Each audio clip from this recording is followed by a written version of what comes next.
Good morning, RJC. Welcome to the Republican Jewish Coalition's annual spring meeting in Las Vegas. What an amazing lineup is in store for all of you today, including our Vice President, Mike Pence, and the President of the United States, Donald J. Trump.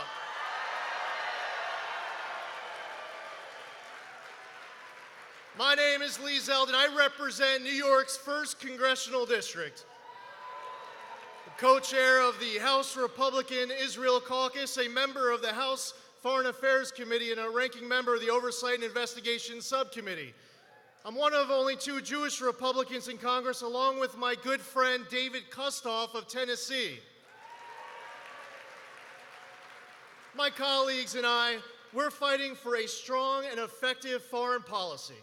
One that treats our friends as our friends and our adversaries as our adversaries.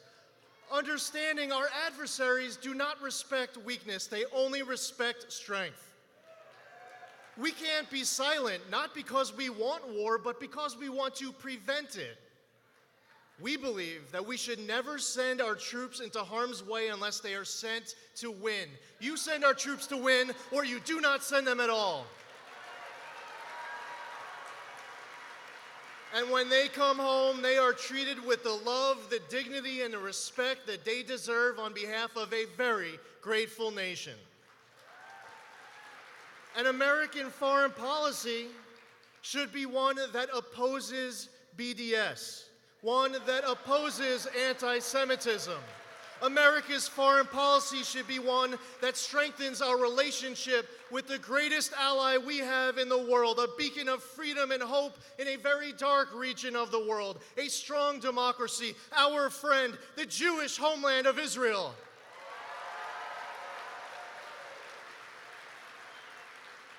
Support for Israel should be bipartisan.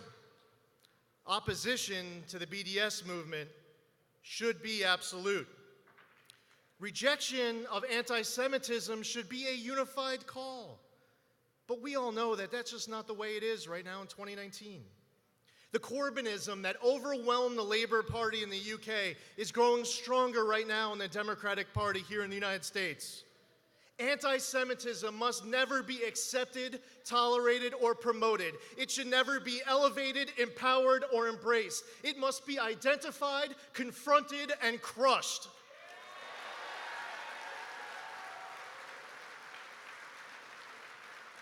Anti-Israel hate, support for BDS, and anti-Semitism have infiltrated American politics, college campuses, and the halls of Congress. Now is a time for us to be stronger and louder in our effort to fight against it. Representatives like Ilhan Omar should never serve on the House Foreign Affairs Committee.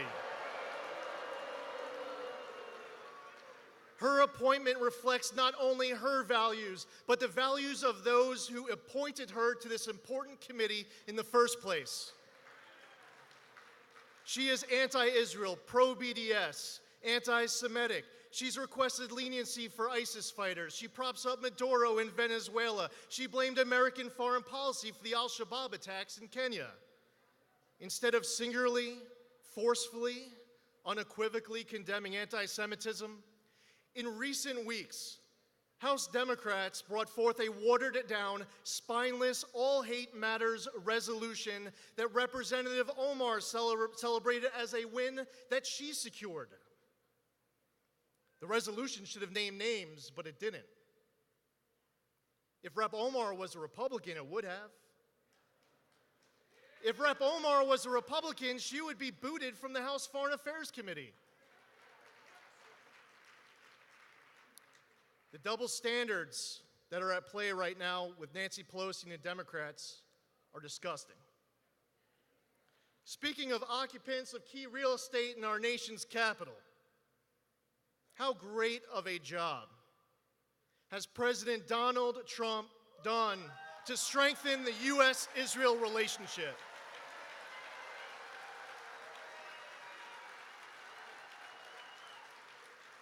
President Trump signed the Taylor Force Act into law.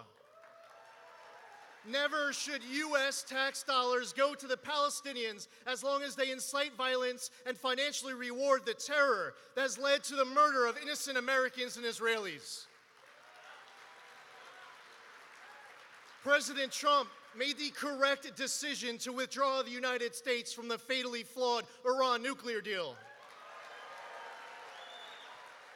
President Trump is fighting against the anti-Semitism and anti-Israel hate that we see at the United Nations and abroad.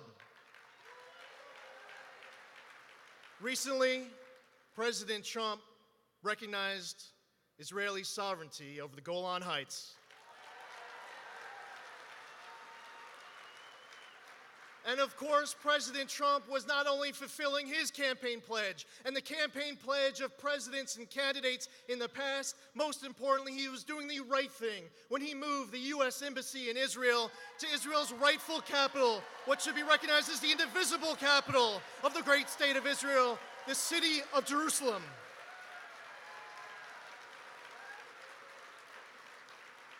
No U.S. president has ever been a greater friend to Israel. No U.S. president has ever done more to strengthen the U.S.-Israel relationship. And you're about to hear from someone who's been traveling the country these last few days with our president. I went on my first trip to Israel with him. He has taken several dozens of other members to Israel over the course of the last many years. And he is our minority leader, but we don't plan to stay in the minority forever. I want to thank Kevin McCarthy in advance, and you're about to hear from him in a couple minutes. But let's all walk away from this conference unified in saying that in 2020, we are going to re-elect President Donald Trump.